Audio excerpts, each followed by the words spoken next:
আমি কিয়ামতের দিন ন্যায় পরায়ণতার মানদণ্ড স্থাপন করব, যেটাকে আমরা মিজানের পাল্লা বলি। আল্লাহ বলেন ন্যায় বিচারের মানদণ্ড কিয়ামতের ময়দানে আমি আল্লাহ স্থাপন করব। সেদিন কারো প্রতি বিন্দু পরিমাণ, এক চুল পরিমাণ অবিচার করা হবে না, কোনো অবিচার করা হবে না। সেদিন সুশাসন হবে, সুবিচার হবে, ন্যায় পরায়ণতার সাথে বিচার হবে। আওয়াজ করে পড়েন আল্লাহু আকবার। তাহলে প্রিয় ভাইরা, যে তিনটি বিষয়ে আল্লাহ তাআলা আমাদেরকে আদেশ দিয়েছেন, তার প্রথমটা হচ্ছে আদালত, ইনসাফ, সুবিচার, ন্যায় বিচার। এটা আমরা চাই কি চাই না? বিশ্বনবী ন্যায় বিচার, ন্যায় পরায়ণতা, সুশাসন প্রতিষ্ঠিত করেন কি করেন নাই? আপনারা বিশ্বনবীর সিরাত যারা পড়েছেন, আপনি দেখবেন বিশ্বনবীর সিরাতের পরতে পরতে, বাঁকে বাঁকে, সিরাতের বাঁকে বাঁকে এই আদালতের নমুনা মেলে। সুবহানাল্লাহ বলেন। ছোট্ট একটা নমুনা রাসূল সাল্লাল্লাহু আলাইহি ওয়াসাল্লামের আসসিরা আল আতরা থেকে ছোট্ট একটা নমুনা আপনাদের খেদমতে এখানে উপস্থাপন করি। বিশ্বনবী সাল্লাল্লাহু আলাইহি ওয়াসাল্লাম মক্কা বিজয় করলেন ৮ম হিজরিতে। মক্কা বিজয় শেষে তিনি কয়েক সপ্তাহ মক্কাতে অবস্থান করলেন। ইন দ্য মিন টাইম মক্কার একটা ভেরি প্রেস্টিজিয়াস এন্ড ডিগনিফাইড ফ্যামিলির নারী চুরিতে ধরা পড়ল। কিসে ধরা পড়ল? সবাই বলেন কিসে? আমাদের সমাজে আসেনি এটা? আছে? ছোট না বড়? হ্যাঁ, হিসাব করে শেষ করা যায় না। ৩.৫ লাখ কোটি টাকা নাই উন্নয়ন প্রকল্পের নামে। উন্নয়ন প্রকল্পের নামে ৩.৫ লাখ কোটি টাকা নাই। ৩.৫ লাখ কোটি টাকা লিখতে পারবেন আপনি? এক টানে লিখতে পারবেন? বুঝতেছেন কত বড় সংখ্যা? বনু মাখজুমিয়া গোত্রের এক নারী মক্কায় চুরিতে ধরা পড়ল। বলেন তো চুরি করলে বিধান কি? কি কাটতে হবে? চুরির বিধান হলো হাত কেটে দাও। দাও সেটা গোপনে নয়, প্রকাশ্যে জনসম্মুখে হাত কেটে দাও। বনু মাখজুমিয়া গোত্রের নারী যখন চুরিতে ধরা পড়লো, সাহাবারা চিন্তায় পড়ে গেলেন। সবেমাত্র মক্কার লোকেরা কালিমা পড়ে মুসলমান হয়েছে, ইসলামের আইন কানুন তেমন জানে না, ইসলামী শরিয়ার সাথে বেশি পরিচিত নয়। এখন যদি বিশ্বনবী চুরির যেই বিধান এটা যদি কায়েম করে হাত যদি কেটে দেয়, না জানি মক্কার লোকেরা আবার বিগড়ে যায়, না জানি মক্কার লোকেরা আবার মুরতাদ হয়ে যায়, না জানি মক্কার লোকেরা ইসলাম থেকে দূরে সরে যায়। চলো চলো, সাহাবীরা মিলে পরামর্শ করলেন, চলো বিশ্বনবীর কাছে যে বলি, ও নবী, শুধু কেবলমাত্র একমাত্র এই নারীর জন্য চুরির হাত কাটার বিধানটা আপনি একটু থামিয়ে দেন। চুরির হাত কাটার যে বিধান এখানে একটু রহিত করে দেন, বাকিগুলা কইরেন মদিনাতে যে চলবে, কিন্তু মক্কায় এবারের জন্য মাফ করে দেন। কিন্তু কে বলবে? এই যে পরামর্শ, সাজেশন, এটা কে দিবে বিশ্বনবীর কাছে? সাহাবারা চিন্তায় পড়ে গেলেন। আল্লাহর নবীর সামনে দাঁড়িয়ে আল্লাহর দেয়া হুদুদ, আল্লাহর দেয়া বিধান থামিয়ে দেওয়া, মাফ করে দেওয়া, এই কথা বিশ্বনবীর সামনে বলার সাহস তো কেউ রাখে না। কেউ কেউ বলল, বিশ্বনবীর পালক পুত্র যায়েদ বিন হারেসার সন্তান উসামারে বিশ্বনবী নাতির মতো আদর করে, বড্ড বেশি ভালোবাসে উসামারে। এজন্য সাহাবারা উসামাকে বলতো হিব্বু রাসূলিল্লাহ, বিশ্বনবীর ভালোবাসা। কি বলতো? সাহাবীরা বললেন বিশ্বনবীর ভালোবাসা হিব্বু রাসূলিল্লাহ, উসামারে পাঠাও। উসামারে বিশ্বনবী নাতির মতো স্নেহ করে, মায়া করে, ভালোবাসে। আমরা পারবো না, উসামা পারবে। সবাই মিলে ফুলিয়ে খুশিয়ে উসামাকে, ছোট্ট উসামাকে রাজি করালো। উসামা এমন এমন কথা যে তুমি বিশ্বনবীর কাছে বলতে হবে, পারবা নাকি? উসামা বলে পারবো। সাইয়েদনা উসামা রাদিয়াল্লাহু তাআলা আনহু তরুণ সাহাবী বিশ্বনবীর কাছে গেলেন, যে বললেন, নবী, বনু মাখজুমিয়া গোত্রের এক নারী চুরিতে ধরা পড়েছে, এবারের জন্য কি এই মহিলাটারে মাফ করে দিলে হয় না? এবারের জন্য একটু ক্ষমা করা যায় না নবী? বিশ্বনবী বলেন, আতাশফাউ ফি হাদ্দিম মিন হুদুদিল্লাহ, তোমার এত বড় সাহস উসামা, তুমি আল্লাহর হাত, আল্লাহর দেয়া বিধান, এটার ব্যাপারে সুপারিশ করতে এসেছো? তোমরা কি জানো তোমাদের আগে যত কওম, যত গোত্র, যত জনপদ ধ্বংস হয়েছে তার কারণ ছিল তাদের মধ্যে গরিবরা অন্যায় করলে তারা বিচার করত, আর ধনীরা অন্যায় করলে তারা মাফ করে দিত। খবরদার! ওয়া আইমুল্লাহ লাউ আন্না ফাতিমাতা বিনতি মুহাম্মাদিন সারাকাত লাকাতা মুহাম্মাদুন ইয়াদাহা। বিশ্বনবী বললেন, ওরে উসামা, বানু মাখজুমিয়ার ওই প্রেস্টিজিয়াস এন্ড ডিগনিফাইড ফ্যামিলির মেয়ে তো দূর কি বাত, অনেক দূরের কথা। জেনে রেখো উসামা, আমার কলিজার টুকরা নয়নের পুটুলি ফাতেমাও যদি মক্কার জমিনে আজকে এই চুরির দায়ে ধরা পড়তো, আমি বিশ্বনবী মুহাম্মদুর রাসূলুল্লাহ ধরে ফাতেমার ডান হাতটা কেটে দিতে এক বিলম্ব দেরি করতাম না। ইন্নাল্লাহা ইয়া'মুরু বিল আদল, আমাদেরকে জাস্টিস শিখায় পশ্চিমারা, আমাদেরকে ইনসাফ শিখায়, আমাদেরকে সুশাসন শিখায়। আর ইনসাফ, সুশাসন, ন্যায় বিচার, সুবিচার, জাস্টিস কারে বলে বিশ্বনবীর বায়োগ্রাফি থেকে জেনে নাও। এই ছিল বিষ্ণু ঈসা ইসলামের আদালতের নমুনা। আপনি যদি সাইয়েদনা ওমর ফারুকের জীবনের দিকে তাকান, এমন কঠোর, এমন বীর সেনানী ছিলেন। সাইয়েদনা ওমর ফারুক যদি রাস্তার এই মাথা দিয়ে হাঁটা শুরু করতেন, শয়তান ওমর ফারুককে দেখলে ওই রাস্তা রেখে দিয়ে অন্য রাস্তা দিয়ে হাঁটতো। সুবহানাল্লাহ। ওমর ফারুক রাদিয়াল্লাহু তাআলা কি পার্সোনালিটি ছিল, কি পার্সোনালিটি। আমাদের এলাকায় ছোট বাচ্চারা রাতে ভাত খেতে চায় না, আমার মেয়েটাও খেতে চায় না। এই এটা দিব, ওইটা দিব, আজকে মাহফিলে আসার সময় বলে দিছে লিস্ট করে এটা এটা আনতে হবে। তো ছোট্ট বাচ্চাদের অনেক বায়না থাকে, ওরা রাতে খেতে চায় না।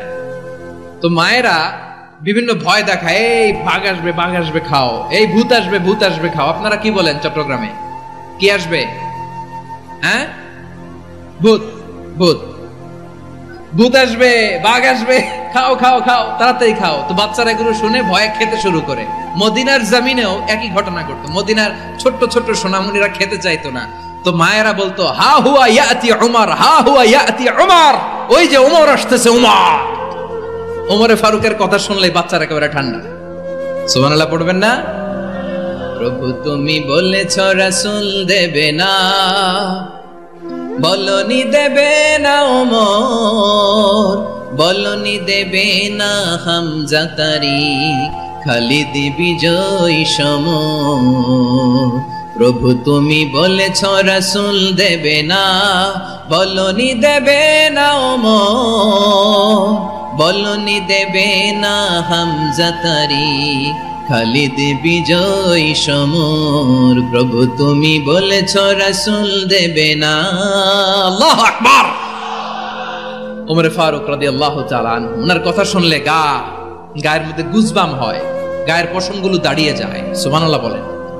কি পার্সোনালিটি ছিল, কি ব্যক্তিত্ব ছিল। মুনাফিকরা ওমর ফারুককে জমের মতো ভয় পেতেন। শয়তান, খুদ শয়তান, শয়তান অন্য রাস্তা দিয়ে হাঁটতো। ওমর ফারুক রাদিয়াল্লাহু তাআলা আনহুর জীবনে যদি দেখেন, তাহলে সেখানে আপনি আদালতের, ইনসাফের, সুশাসনের, জাস্টিসের নমুনা দেখতে পাবেন। কয়টা শুনবেন? সাইয়েদনা ওমর ফারুকের রাদিয়াল্লাহু তাআলা আনহুর সন্তান আব্দুর রহমান মিশরে মদ খেয়ে মদ্যপ অবস্থায় ধরা পড়েছে। মদ খাওয়ার কারণে, মদ যদি কেউ পান করে আর যদি প্রমাণিত হয়, তার বিচার হলো 80 বেত। আওয়াজ করে বলেন কয় বেত? বাংলাদেশেও তো এই আইন আছে নাকি? বাংলাদেশে আছে? হ্যাঁ, মদ খাইলে 80 বেত। এই আইন বাংলাদেশে চালু হোক, আমরা চাই কি চাই না? চাই সবাই। এজন্যই তো ইসলাম ভাল লাগে না। ইসলামকে ভাল লাগে না। ইসলামকে আউট করে রাখতে পারলেই তো এরকম বড় বড় বোতল খাওয়া যায়। একেবারে সহজ, পানির মতো সহজ, হিসাব একেবারে সহজ। ওমর ফারুক রাদিয়াল্লাহু তাআলা আনহুর ছেলে ভুল করে মদ পান করে ফেলেছিলেন।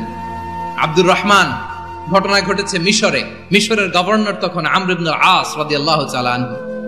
আব্দুর রহমানের ভাই যে গভর্নরকে বলল, গভর্নর যদি একটু দয়া করেন, খলিফার ছেলে আমার ভাই আব্দুর রহমান মদ্যপ অবস্থায় ধরা পড়েছে, জনসম্মুখে যদি আপনি বেত্রাঘাত করেন আমাদের প্রেস্টিজ থাকে না, যদি 80 বেত আপনি মারেন আমার কোনো কথা নাই, কিন্তু ঘরের ভেতরে মারেন।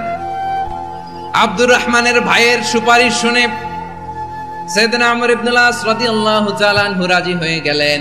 ঘরের ভেতরে লোকচক্ষুর আড়ালে 80 বেত তিনি মানলেন। কিন্তু ঘটনাক্রমে এই কথা লুকিয়ে লুকিয়ে ঘরের ভেতরে 80 বেত মারার কথা সাইয়েদনা ওমর ফারুক মদিনা থেকে জানতে পারলেন। মদিনা থেকে তিনি ফরমান জারি করলেন, এই বিচার যেমনটি আমর ইবনে আস আদায় করেছে, এটা প্রকৃতপক্ষে আদায় হয় নাই।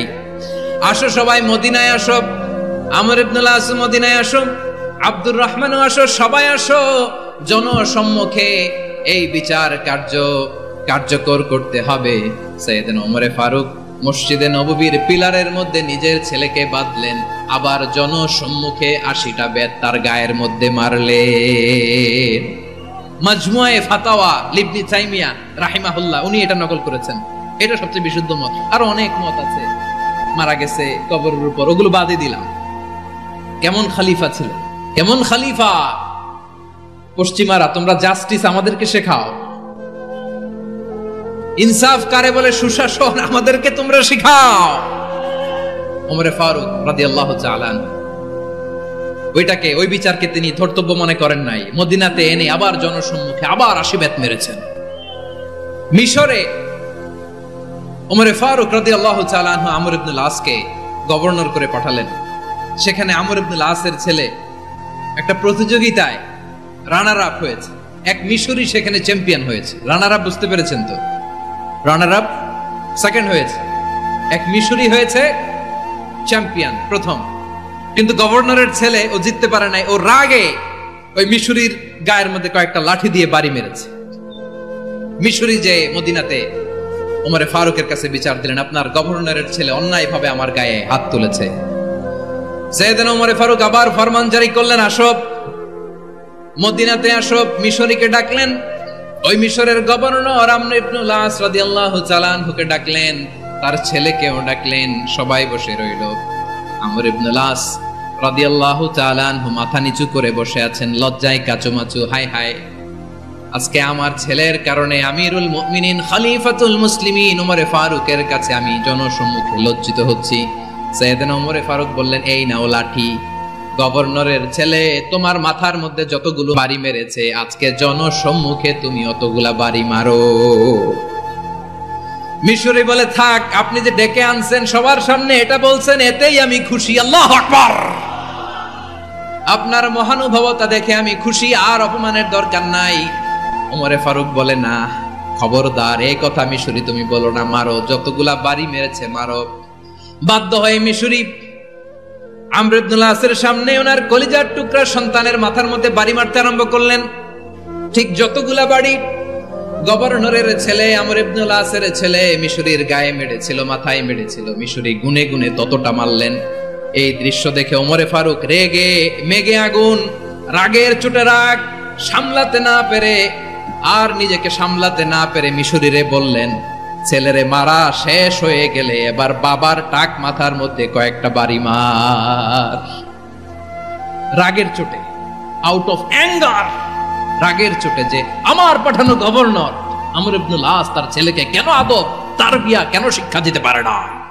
ছেলেরে মারা হইলে এবার আমর ইবনুল আসের মাথার মধ্যে 2টা মারো। এটা রাগে বলেছেন, এটা শাস্তি হিসেবে না। সুবহানাল্লাহ পড়ে। তোমরা আমাদেরকে সুশাসন শিখাও, আমাদেরকে সুশাসন শিখাও।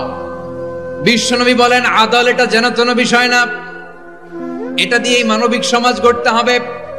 আল্লাহ তাআলা কিয়ামতের কঠিন ময়দানে, যেদিন স্বামী স্ত্রীকে চিনবে না, স্ত্রী স্বামীকে দেখে পালিয়ে যাবে, বন্ধু বন্ধুরে চিনবে না, পীর সাহেব মুরিদরে চিনবে না, মুরিদ পীর সাহেবরে চিনবে না, দলের কর্মী তার নেতারে চিনবে না, নেতা তার কর্মীরে চিনবে না, বন্ধু বন্ধুরে দেখে পালাবে। এই কঠিন মুহূর্তে সূর্যটা মাথার কাছে চলে আসবে, জমিনটা তামার জমিন হবে, আজকের জমিনের মতো নয়।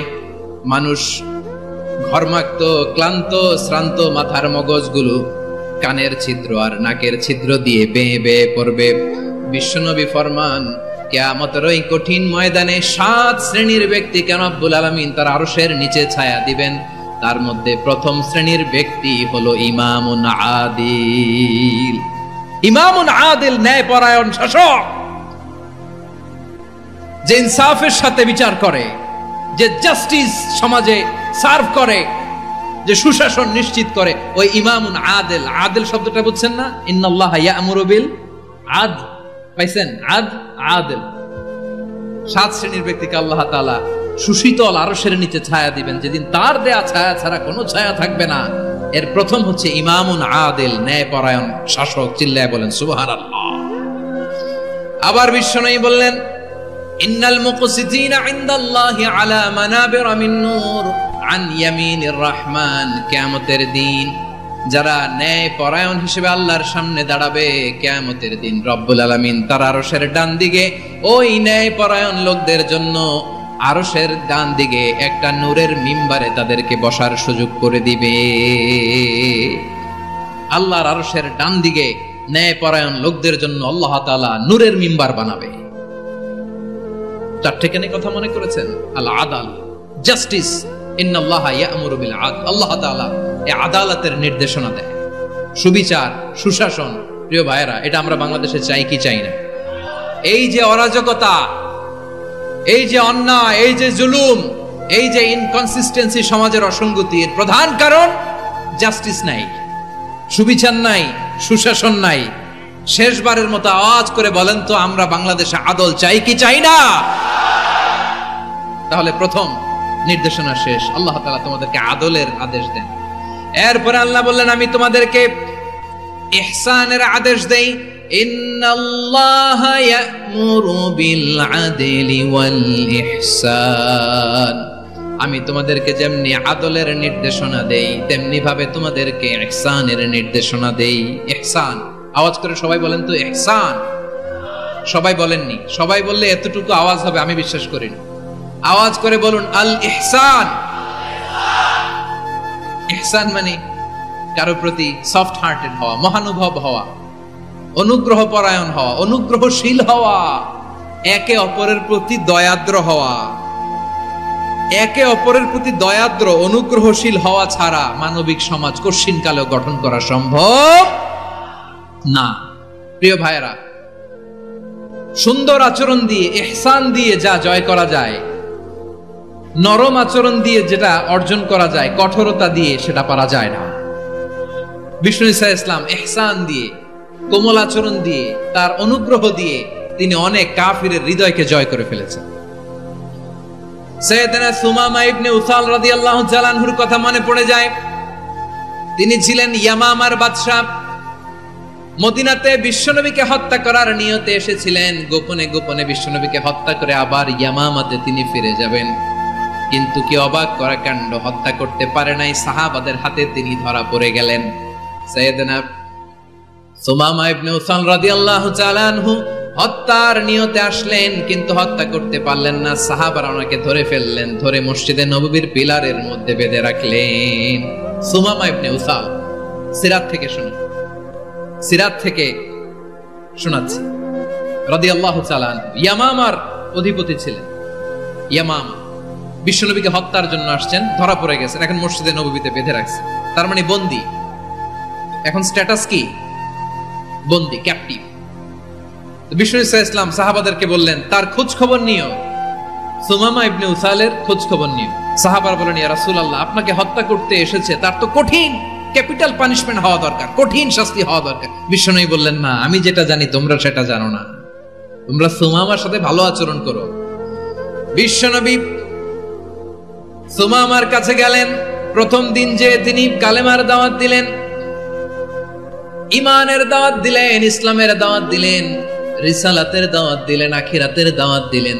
পরের দিন যে বিশ্বনবী সালাতের দাওয়াত দিলেন, যাকাতের দাওয়াত দিলেন, ইসলাম কি, কিভাবে, কেমন করে পালন করতে হয় চমৎকার আর্টিকুলেট করতে শুরু করলেন। তন্ময় হয়ে সুমামা ইবনে উসাল রাদিয়াল্লাহু তাআলা আনহু বিশ্বনবীর কথাগুলো শুনতে আরম্ভ করলো। একদিন নয়, দুই দিন নয়, টানা 3 দিন বিশ্বনবী সুমামার কাছে ইসলামকে প্রেজেন্ট করেছেন, উপস্থাপন করেছেন। আওয়াজ করে বলেন, কয় দিন? 3 দিন। 3 দিন মসজিদে নববীতে বাঁধা। আর সাহাবীদেরকে বললেন, তার খোঁজ খবর নিও, তোমরা যে রুটি বানাও এর মধ্যে সবচেয়ে ভালো আটার রুটিটা তারে দিও, সবচেয়ে রিফাইন্ড খেজুর, যেটা পিওর খেজুর, এটা তারে দিও। আর বিশ্বনবী নিজের উট থেকে দুধ দহন করে ওনার বাড়ির এক কর্মচারীকে বলেছেন, দুধ দহন করে সুমামার জন্য নিয়ে যেও। সুবহানাল্লাহ পড়বেন না? সবাই তো অবাক, ইয়ামামা থেকে আসছে নবীকে হত্যা করতে, বিশ্বনবী দেখে তারে জামাই আদর করে, তাকে মজার মজার খাবার দিও, দুধ দিও, আদর আপ্যায়ন করো। একদিন নয়, 2 দিন নয়, টানা 3 দিন বিশ্বনবী এভাবে সুমামার কাছে যে ইসলামকে প্রেজেন্ট করতে আরম্ভ করলেন, ইসলামকে উপস্থাপন করতে শুরু করলেন। আর তাকে চমৎকার এন্টারটেইনমেন্ট, আপ্যায়ন দিতে আরম্ভ করলেন। টানা 3 দিন যখন ইসলামের দ্য বিউটিজ অফ ইসলাম, ইসলামের সুমহান বাণী সৌন্দর্য তার কাছে উপস্থাপন শেষে বিশ্বনবী বললেন সাহাবাদেরকে, যাও এবার সুমামার হাতের পায়ের রশি দুটো খুলে দাও। সাহাবারা বললেন, ইয়া রাসূলুল্লাহ, কি বলেন আপনি? ও তো হত্যাকারী, সুযোগ পায় নাই, আপনারে মারতে পারে নাই, ছেড়ে দিলে আবারও আপনার উপর তলোয়ার নিয়ে ঝাঁপিয়ে পড়বে। নবী, এই সিদ্ধান্ত আপনি নিতে যাবেন না। বিশ্বনবী বললেন, যেটা বলেছি সেটা করো, সুমামার রশিগুলো ছেড়ে দাও। সুমামার হাতে পায়ের রশিগুলো যে তোমরা খুলে দাও। সাহাবারা তর্ক জুড়ে দিলেন, লা ইয়া রাসূলুল্লাহ, এমনটা করবেন না, তো ভয়ঙ্কর ভয়ঙ্কর খুনি, কি জানি কি হয়ে যায়। বিশ্বনবী বললেন, না, তার হাতে পায়ের রশিগুলো খুলে দাও। সাহাবারা বিশ্বনবীর কথা মতো তার হাতে পায়ের রশিগুলো খুলে দিল। সুমামা মুহূর্তের মধ্যে মসজিদে নববী থেকে বের হয়ে ইয়ামামায় ফিরে না যে মসজিদে নববীর পাশে একটা খেজুর বাগান ছিল, সেখানে চলে গেলেন। সেখানে একটা ছোট্ট কুয়া ছিল, কুয়ার পানি দিয়ে তিনি গোসল করলেন। সুবহানাল্লাহ পড়েন। কুয়ার পানি দিয়ে গোসল করে মসজিদে নববীর সামনে এসে বিশ্বনবী এবং সাহাবাদের সামনে দাঁড়িয়ে সাব্বাবা উঁচু করে বললেন, আশহাদু আল্লা ইলাহা ইল্লাল্লাহ ওয়া আশহাদু আন্না মুহাম্মাদান আবদুহু ওয়া রাসূলুহু। আল্লাহু আকবার। আমি সাক্ষ্য দিচ্ছি আল্লাহ ছাড়া কোনো ইলাহ নাই, আর মুহাম্মদ আল্লাহ তাআলার প্রেরিত বান্দা এবং রাসূল।